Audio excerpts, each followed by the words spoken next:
अनेकदा असं होतं ना की जे आपल्या मनाच्या खूप जवळ आहे त्याच्याबद्दल काहीतरी नवीन ऐकायला मिळालं की उत्साह दुप्पट होतो। आणि जर ती गोष्ट हेराफेरी सारख्या आयकॉनिक सिनेमाशी जोडलेली असेल तर मग विचारायलाच नको। हेराफेरी आणि फिर हेराफेरी या दोन सिनेमांनी आपल्या सगळ्यांच्या मनात एक खास जागा बनवली आहे। राजू, श्याम आणि बाबूराव यांची ती अविस्मरणीय त्रिकुटी, त्यांचे टायमिंग, कॉमेडी सगळंच आपल्याला खळखळून हसवतं। पण गेल्या काही दिवसांपासून हेराफेरी 3च्या बातम्यांनी सगळ्यांना एकदम टेन्शनमय बनवलं होतं। कारण आपले बाबू भैया म्हणजेच परेश रावल यांनी या सिनेमातून काढता पाय घेतल्याचं सांगितलं गेलं। नमस्कार, मी अंजली आपलं स्वागत करते पोलखोलमध्ये। हेराफेरी 3च्या चर्चा गेल्या काही वर्षांपासून सुरू होत्या, पण यंदा या सिनेमाबाबतचा वाद चांगलाच गाजला। परेश रावल यांनी अचानक हा सिनेमा सोडल्याच्या बातम्या आल्या।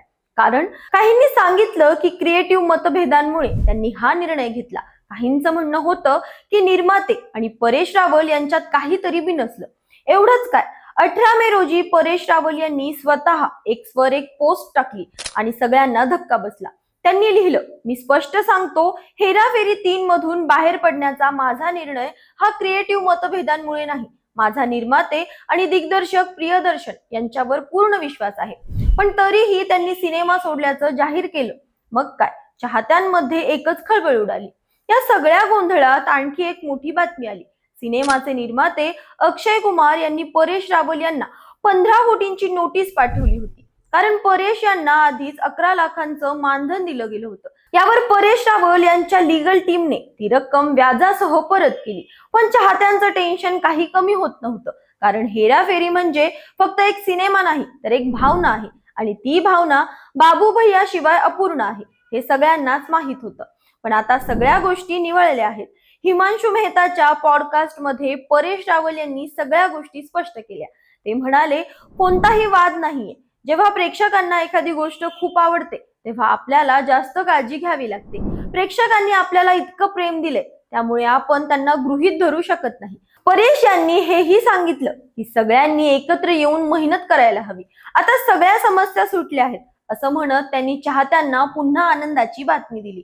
त्याच वेळी जेव्हा त्यांना विचारण्यात आलं की मूळ कलाकारांसोबत हा सिनेमा होणार का, तेव्हा परेश हसत म्हणाले, हा सिनेमा आधीपासूनच येणार होता, पण आता आम्हाला स्वतःला थोडं फाईन ट्यून करावं लागलं। कारण शेवटी सगळे क्रिएटिव्ह लोक आहेत। मग ते प्रियदर्शन असोत, अक्षय असो की सुनील असो, आम्ही सगळे मित्र आहोत गेल्या अनेक वर्षांपासून। त्यांच्या या बोलण्याने एक गोष्ट स्पष्ट झाली, हेराफेरी 3 मध्ये आपल्याला पुन्हा एकदा तीच जादू पाहायला मिळणार आहे।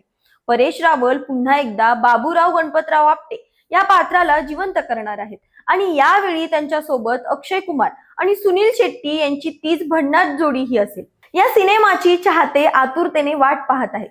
कारण हेराफेरी फक्त एक सिनेमा नाही, तर नॉस्टॅल्जिक प्रवास आहे। बाबूरावचा तो गोंधळ, राजूचे डोक्याला ताप देणारे प्लॅन्स आणि श्यामची ती निरागसता, या सगळ्यांनी आपल्याला हसवत हसवत रडवलंही आहे।